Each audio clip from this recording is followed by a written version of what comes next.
Assalamualaikum warahmatullahi wabarakatuh. Perkenalkan, nama saya Agustiawan, NIM 105421100718. Baik, di sini saya akan menjelaskan beberapa foto radiologi mengenai sistem gastroenterohepatologi, dimulai dari foto BNO. Nah, foto BNO ini memiliki beberapa indikasi. Yang pertama itu untuk mengetahui apakah terdapat batu di saluran kemih, dan kita juga bisa mengetahui apakah ada tumor abdominal atau tidak, dan kita juga dapat mengetahui apabila terdapat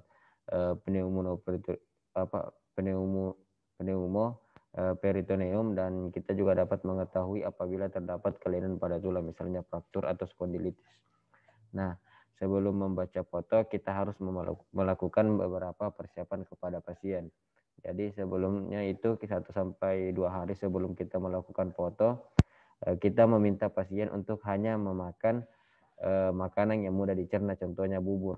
Nah, 1 hari sebelum pemeriksaan kita juga memberikan garam Inggris kepada pasien sebagai pencahar, gunanya sebagai pada saat kita membaca foto itu udara atau fecal mass-nya itu sudah dapat diminimalisir, dan interpretasi kita dapat lebih akurat dan menyuruh pasien berpuasa sampai kita melakukan foto.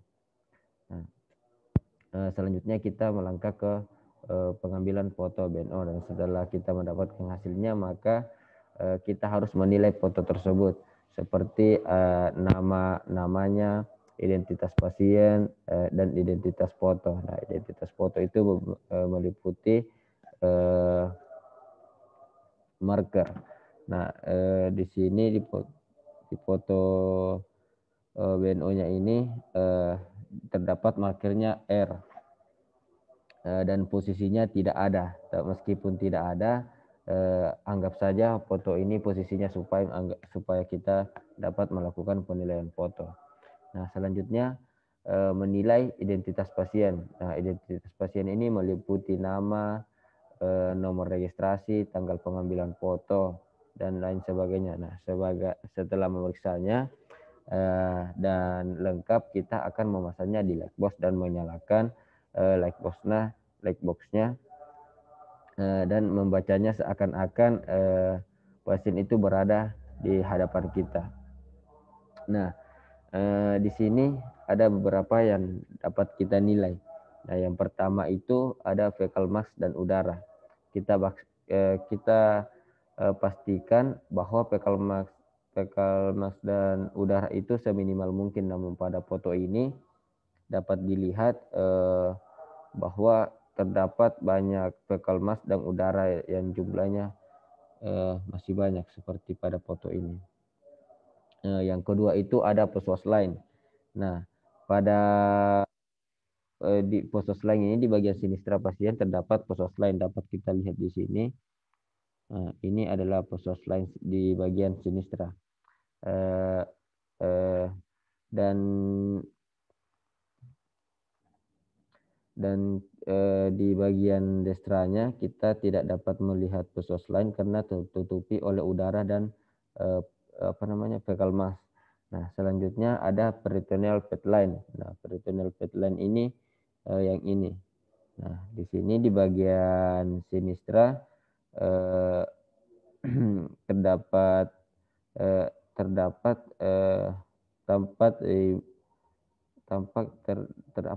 peritoneal fat line, dan di bagian destranya tidak ditemukan karena tertutupi juga oleh fecal mass dan udara. Nah, selanjutnya kita menilai apakah adanya tanda-tandanya pneumoperitorium. Nah, apa itu pneumoperitorium? Yaitu adanya udara di bawah diafragma atau subdiafragma. Nah, di sini kita tidak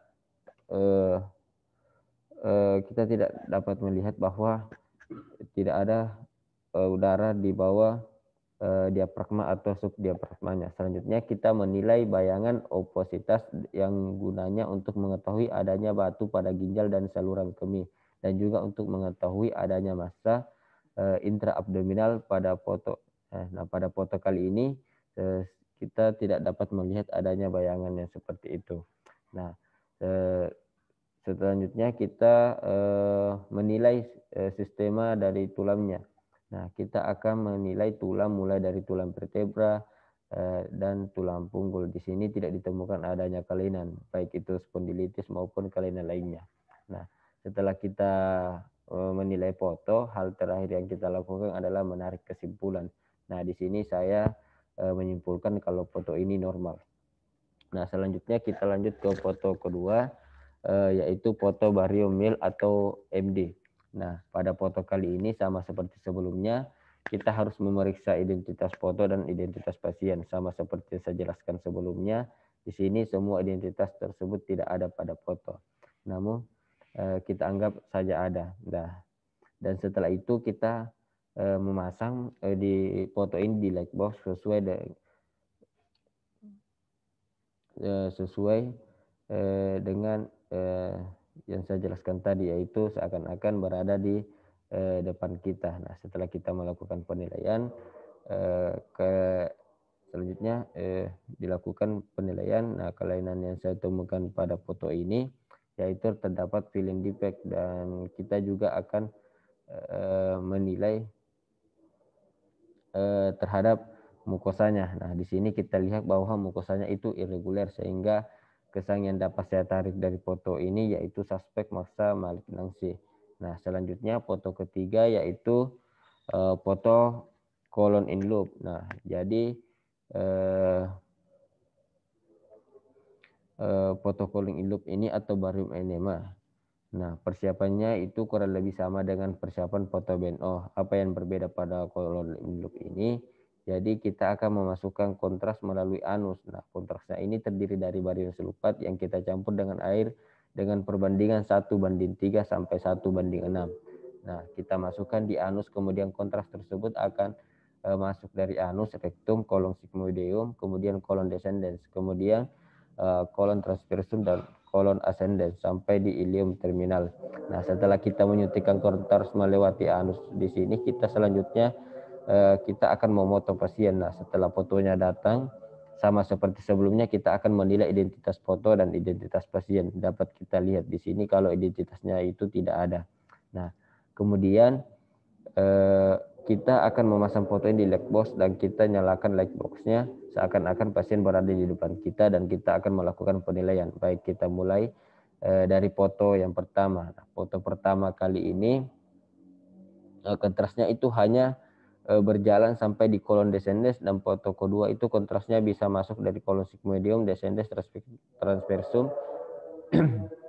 kemudian ascendens tanpa celah hambatan, tanpa ada hambatan.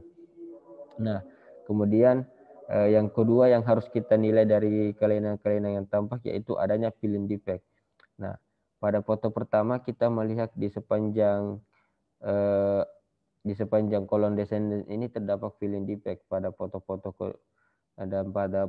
kedua pada bagian kolon descendensnya juga terdapat filling defect. Nah, yang kedua additional shadow atau bayangan tambahan.